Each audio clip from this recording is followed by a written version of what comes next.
আসসালামু আলাইকুম সুপ্রিয় শিক্ষার্থীগণ, চাকরি প্রার্থী শিক্ষার্থীগণ, এছাড়া আপনারা ষষ্ঠ নবম থেকে দশম যারা আছে পরীক্ষার্থী এবং আগামীকাল যাদের পরীক্ষা আছে তাদের জন্য আমার এই এমসিকিউগুলো তৈরি করা। তো তোমাদেরকে আজকে কিছু টেকনিক দেখাবো প্রতিটা এমসিকিউ কীভাবে সমাধান করবা। আমি কিছু এমসিকিউ আগে তোমাদের জন্য উঠিয়ে রেখেছি। তোমরা যদি দেখো 1+2+3 এই আইটেমের কোনো সমাধান থাকে বা ধারার মধ্যে থাকে যে যোগফল কত, তাহলে তোমরা কী করবা, তোমাদের পাশে যে সংখ্যাটা দেওয়া থাকবে শেষে এই সংখ্যাটাকে সবসময় তুমি যে সংখ্যাটা দেওয়া থাকবে এটা 2 দিয়ে ভাগ করবা। দেখো তো 2 দিয়ে ভাগ করলে কত হয়? 5। তুমি 10 যদি 2 দিয়ে ভাগ করো কত হবে? 5। তুমি 5টা এখানে লিখো উত্তরটা, এবং আরেকটা সংখ্যা মানে সেম আরেকটা 5 তুমি লিখে দিবা, তাহলে তোমার রেজাল্টটা হয়ে যাবে। তাহলে এটা রেজাল্ট কত? 55। একইভাবে এটা যদি তুমি 100 যদি 2 দিয়ে ভাগ করো কত হবে? 50। তাহলে তুমি ইচ্ছা করে লিখতে পারো এটার উত্তরটা হবে 50 50। তুমি যদি এটা ভাগ করো তাহলে কত আসবে? 500। তাহলে 500 500, অর্থাৎ এই সহজ নিয়মে তুমি অঙ্কটা করতে পারো। এমসিকিউ যেহেতু করবা তাহলে সহজেই। আমি আবার বলছি যে সংখ্যাটা দেওয়া থাকবে এটা 2 দিয়ে ভাগ করলে তোমার রেজাল্টটা মিলে যাবে। এরপরে দেখো 1 - 1 + 1 - 1 10টি পদের সমষ্টি কত? এই আইটেমের অঙ্ক যদি থাকে তাহলে তোমাকে অঙ্ক করতে হবে না। তুমি কি করবা? শেষের সংখ্যাটা দেখবা। শেষের সংখ্যাটা যদি সমষ্টিটা যদি, অর্থাৎ যে সংখ্যাটা দেওয়া থাকবে এটা যদি জোর হয়, এটার রেজাল্টটা শূন্য হবে। রেজাল্টটা কত হবে? শূন্য। তাহলে এটার রেজাল্ট হবে শূন্য। প্রথমটা রেজাল্ট কত হবে? শূন্য। আর যদি জোর না হয় বিজোড় হয় তাহলে তুমি মনে মনে এক বসাবা। দেখো তো এখানে 23। 23 সংখ্যাটা যদি বিজোড় হয় তাহলে প্রথমটা হবে রেজাল্ট, অর্থাৎ এখানে হবে এক্স। এক্স হচ্ছে এটার রেজাল্ট, এটার রেজাল্ট হচ্ছে 0। এরপর আবার তোমার দেখাচ্ছি 4 - 4 প্লাস কত? 4 মাইনাস এমন আইটেমের যদি হয় তাহলে যে সমষ্টিটা দেওয়া থাকবে 2n প্লাস কত? 2 দেওয়া আছে। এখানে n এর মানটা মনে মনে 1 বসাও তো। কত বসাও? 1। দেখো জোর আসে কিনা বিজোড় আসে। 2 অক্ষে 2, 2 আর 2 কত? 4। অর্থাৎ যেহেতু জোর আসছে তাহলে রেজাল্টটা কী হবে? 0 হবে। অর্থাৎ জোর আসলে 0। এখানে দেখো তো 2n, এখানে যদি মনে মনে 1 বসাও তাহলে কত আসতেছে? অর্থাৎ জোর আসতেছে 2 আসতেছে, তাহলে রেজাল্টটা কী হবে? 0। তাহলে আমরা বোঝাতে চাচ্ছি যদি রেজাল্টটা সমষ্টির ক্ষেত্রে যদি সমষ্টিটা জোর হয় তাহলে রেজাল্টটা হবে 0। আর যদি সমষ্টিটা বিজোড় হয়, বিজোড় সংখ্যা হয় যেমন 23, হ্যাঁ 23 অথবা অন্য কিছু হয়, তাহলে প্রথম যে পার্টটা থাকবে এটাই হবে রেজাল্ট। এরপর আসো 3 + a + 9 = 60তম পদ কত? এইভাবে যদি কোনো অঙ্ক থাকে তোমরা কীভাবে সমাধান করবা দেখাই দিচ্ছি। তোমাদের প্রথম পদটা শেষ পদটা যোগ করবা, যোগ করে 2 তে ভাগ দিলে তোমাদের মাঝখানের পদটা হয়ে যাবে। দেখো তো 9 যোগ হচ্ছে 3 কত হচ্ছে? 12। তুমি 12 অর্ধেক করো কত হবে? 6। অর্থাৎ এর মানটা হচ্ছে 6। তুমি যদি দেখো তো 7 আর 17, 17 যোগ 7 কত হচ্ছে? 24। 24টা যদি তুমি অর্ধেক করো কত হবে? 12। এটা এক্সের মান এখানে কত? 12। তুমি যদি 12 যোগ 2 করো, 12 কত? 14। 14 যদি অর্ধেক করো কত? এর মান হচ্ছে 7। অর্থাৎ এই আইটেমে তুমি বের করতে পারবা অঙ্ক না করি। এখন এই আইটেমের সমাধানগুলো দেখাচ্ছি কীভাবে তোমরা সমাধানটা করবা। তোমরা হচ্ছে এখন দেখো তোমাদের যদি এই আইটেমের অঙ্ক দেওয়া থাকে একবারে সমাধান সহজভাবে করতে পারবা। দ্বিতীয় লাইনের ক্ষেত্রে তুমি লগটা উঠিয়ে দিবা, এই পাশে যে সংখ্যাটা থাকবো এটা বৃত্তির উপরে বসবে, আর পাওয়ারটা এই পাশে এসে পড়বে। আমি আবারও তোমাদেরকে ক্লিয়ার করতেছি। তুমি দ্বিতীয় ক্ষেত্রে লগটা উঠিয়ে দিবা, উঠিয়ে দেওয়ার পরে এই বৃত্তিটা এখানেই থাকবে, এই পাশের যে সংখ্যাটা আছে এটা উপরে বসবে, আর উপরে পাওয়ারটা এই পাশে এসে পড়বে। তো এই পাশে যদি আমি এই পাশের স্কোয়ারটা যদি এই পাশে দিয়ে দিই তাহলে রোড, অর্থাৎ 5 5 কত? 25। এটার মান হচ্ছে 5, অর্থাৎ এক্সের মানটা হচ্ছে 5। এরপরে দেখাই সেমভাবে দ্বিতীয় ক্ষেত্রে আমি কী করবো? এক্সট্রা উঠিয়ে দেবো, আমার লগটা উঠিয়ে দেবো। তাহলে এখানে এই জায়গাটা হবে এখানে 1 কত? 16। তাহলে কত? 1 কত? 2x+2 মানে কত? 1/s²। আর এখানে কত? 1/16। আমি ব্যস্ত করে দিলে উপরেটা নিচে, নিচেটা উপরে চলে যাবে। তো আমি দেখা দিচ্ছি 16। এখন 4টা যদি আমি 16 যদি রুট করি তাহলে 4 4 কত? 16, x কত? 4। এরপরে দেখো এভাবে যদি থাকে ওই ক্ষেত্রে সেম ঘটনা ঘটাবা। উপরে পাওয়ারটা দিলাম 300 কত? 24। তাহলে আমি এখানে আরেকটা 4 বানাইতে হবে। আমি কতর উপরে 4 দিই? আমি যদি 3√2 এর উপরে 4 দিই আবার 24, অর্থাৎ 324 হবে। কেমনে? 3√2 4 মানে হচ্ছে 3-এর উপরে যদি 4 দেয় আর √2 এর উপরেও 4 দিলাম, 3-এর উপরে 4 দিলে হবে 81। আর আমি যদি এইটারে ভাঙি 4 ভাঙি 2 দোকানে কত? 4। তো 2-এর ফিস কত? 2 দোকানে কত? 4, 4 81 কত?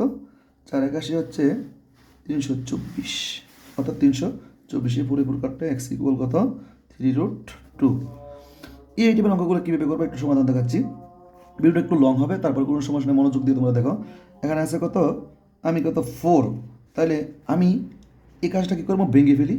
2 দোকানে কত? 4, অর্থাৎ সবচেয়ে ছোটো মৌলিক সংখ্যা আকারে ভাঙতে হবে। 2-এর উপর 7। এখন দেখো তো আমি কী করলাম? দুই দোকানে কত 4 প্লাস 2 ওকে কত 2, 2 এর উপরে 7, আমি এ টু কাটলাম, তাহলে 4x প্লাস কত 2 সমান কত 7, 4x আছে প্লাস কি যাবো গা মাইনাস, তাহলে 4x সমান কত 5, আমি যদি এক্সট্রা রেখে দিই তাহলে 5 বাই কত হবে 4, এটা রেজাল্ট হচ্ছে এটা।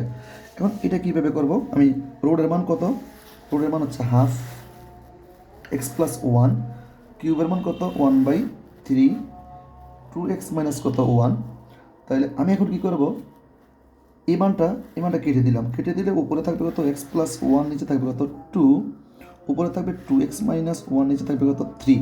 এখন আর গুণ করি, 2 দোকানে কত 4 মাইনাস 2 ওকে 2, 3x ওকে 3x প্লাস 3 ওকে 3, 4x এটা আসে প্লাস কি যাবো গা মাইনাস, না আসে মাইনাস কি যাবো গা প্লাস, তাহলে আমি কী করতে পারি 4টা থেকে 3টা কেটে একটা, আর 3 আর 2 কত 5, অর্থাৎ এটার মান হচ্ছে 5। এরপর আমরা লগের পূর্ণক বের করার নিয়মটা দেখি, অনেক সহজ। আপনি কি করবেন, যদি সামনে থেকে পিছনে যান কয় সংখ্যা যাওয়ার পরে একটা পূর্ণ সংখ্যা পাবেন, তার উপরে ডিপেন্ড করে আপনার লগের পূর্ণ। আমি 1 2 3 করে গেলাম, এটা কত 4, এই দিকে দেখেন 1 2 3 4 করে পরে গেলে আমি একটা পূর্ণ সংখ্যা পাচ্ছি, তাহলে 5.73 পাচ্ছি। তাহলে আপনি সামনে থেকে কয় করে গেছেন 1 2 3 4, তাহলে এটা রেজাল্ট হচ্ছে 12 মানে -4 না, এটা হচ্ছে 12 উপরে এই পার্টটা দেওয়া থাকবে। এখন এই কাহিনিটা সেম কাহিনি, 1 2 3 কয় করে গেলাম 3 করে গেলাম, এটা 3 বার। এটা যদি দশমিক থেকে দেখেন, সামনে যদি দশমিকটা থাকে পিছনে গেলে আপনার কি হয় মাইনাস হয়, আর দশমিকটা যদি পিছনে থাকে সামনে আসলে প্লাস হয়। আমি দেখেন তো আমার সামনে দশমিকের সামনে একটা ঘর রাখবো, তাহলে আমি কি করতে পারি 1 2 ঘর সামনে আসতে পারি, তাহলে 5.3276 হয়, অর্থাৎ কয় ঘর সামনে আসছে 2 ঘর, এই জন্য শুধু 2, অর্থাৎ লেখা লাগে না। আপনাকে দেখেন 4x প্লাস কত 2y = 18, সমীকরণের কোনটি সমীকরণ কোন স্থানাঙ্ক থেকে অবস্থিত, তা আপনি বুঝবেন কেমনে, বোঝার জন্য হলো আমি উত্তরটি লিখে রাখছি। আপনি কি করবেন, যে 4টে অপশন দেওয়া থাকবো, আপনি মানগুলো বসায় দেখবেন এটা সমান হয় কিনা। আমি যদি বসাই 4 4 কত 16, 2 ওকে 2, 16 আর 2 কত 18, এটা হবে সঠিক। এটা দেখাই কইছে কোন রেখাটি কোন বিন্দু দিয়ে যায়, এটা বিন্দুটি যায়, আপনার অনেকগুলো অপশন দেওয়া থাকবে, আপনি যে অপশনটা আপনার কাছে মনে হচ্ছে সঠিক এটা আপনি লিখা এটার উপরে বসান। 3 5 কত 15 আর 11, তো 15 থেকে 11 করে কত থাকে 4, তাহলে আপনার এই অপশনটা সঠিক, অপশনগুলো আপনি ঠিক একটু ভালোভাবে লক্ষ্য করবেন। x plus y equal to 7, x minus y equal কত 5 হলে x ওয়াই মান কত, তাহলে আপনি এটার 1 নং, x প্লাস ওয়াই ইকুয়াল কত 7 1 নং, আর x মাইনাস ওয়াই ইকুয়াল কত 5 2 নং সমীকরণ দিবেন, 1 নং আর 2 নং যোগ করবেন, প্লাস মাইনাসে কাটা 2x ইকুয়াল কত 5 আর কত 7 5 12, অর্ধেক করলে কত x ইকুয়াল কত 6, অর্থাৎ 12 রে যদি আপনি অর্ধেক করেন কত হবে 6, আরেকটা মান বসাই দেন, তাহলে একটা মান 6, এখানে যদি আমি 6 বসাই দিই, তাহলে এখানে যদি 6 বসাই তাহলে এখন 1 হবে, তাহলে 6 আর এবং 1 হচ্ছে এটার রেজাল্ট। এরপরে আপনার দেখেন ত্রিকোণমিতি কীভাবে করবেন, এই পার্টটা করার নিয়মটা দেখাচ্ছি আপনাদেরকে। Sine theta equal to half এবং কস থিটা ইকুয়াল টু √3/2 হলে টেন থিটার মান কত, আপনি তাকান টেন থিটা আগে জানেন আপনি, টেন থিটা মানে কি sine theta by cos theta, তাহলে সাইনের মান কত আছে হাফ, কসের মান কত আছে √3/2 কত 2, আপনি জানেন যে ভাগ থাকলে কি হয় গুণ হয়, উপরেরটা নিচে নিচেরটা উপরে, তাহলে এই 2 কাটা, তাহলে 1/, কত √3 এটার মান। সাইন থিটা ইকুয়াল টু 5/13, তাহলে কসের মান কত, তাহলে আপনি একটা চিত্র এঁকে নেবেন এ বি সি, তাহলে সাগরের লবণ আছে, কি আছে সাগরের লবণ আছে, লম্ব বাই অতিভুজ, তাহলে এখন আপনি এটাই অতিভুজ স্কোয়ার সমান লম্ব স্কোয়ার সমান ভূমি স্কোয়ার, তো 13 × 169, এখানে কত হয় 169, 5 5 কত হয় 25, 169 থেকে 25 কেটে থাকে কত 144, 144 রুট করলে কত হয় 12, অর্থাৎ এখানে আপনি কজের মানটা বার করবেন কেমনে, কবরে কি আছে ভূত, তাহলে ভূমি বাই অতিভুজ 12/13। নদীর কোনো একটি স্থানে 120 মিটার লম্বা গাছ একটা উন্নতি কোণ 60 মিটার হলে, তাহলে নদীর বিস্তার কত, আপনি এই দিক তাকান, মনে করি এবি একটা গাছ 120 মিটার, এটা ভূমির সাথে এখান থেকে তো 60 ডিগ্রি কোণ উৎপন্ন করে, তাহলে এটার দূরত্বটা কত, এটা এ এটা বি এবং সি, এটা মনে করি লম্ব এটা কি, এটার মানটা আমার জানা নেই, বিস্তার মানে কি নদীর প্রস্থটা জানা নেই, তাহলে এটা হলো 10 কয় ডিগ্রি 60 ডিগ্রি, লম্ব কত এ বি আর ভূমি কত বি সি, 10 60 ডিগ্রি মানে হচ্ছে √3, লম্ব কত 120 আর ভূমি হচ্ছে অতিভুজ, দেখেন তো এটা নিচে মনে মনে কত আছে 1, তাহলে x√3 সমান কত 120, এক্সট্রা রেখে দিলে 120কে √3 দিয়ে ভাগ করলে যা হবে তাই হচ্ছে মান। তো আমি অল্প সময়ের মধ্যে আপনি চেষ্টা করেছি আপনাদেরকে কিছু অঙ্ক সমাধান দেওয়ার জন্য। যদি ভিডিওটি ভালো লাগে লাইক কমেন্ট শেয়ার দিয়ে পাশে থাকবেন। ধন্যবাদ সকলকে, আসসালামু আলাইকুম।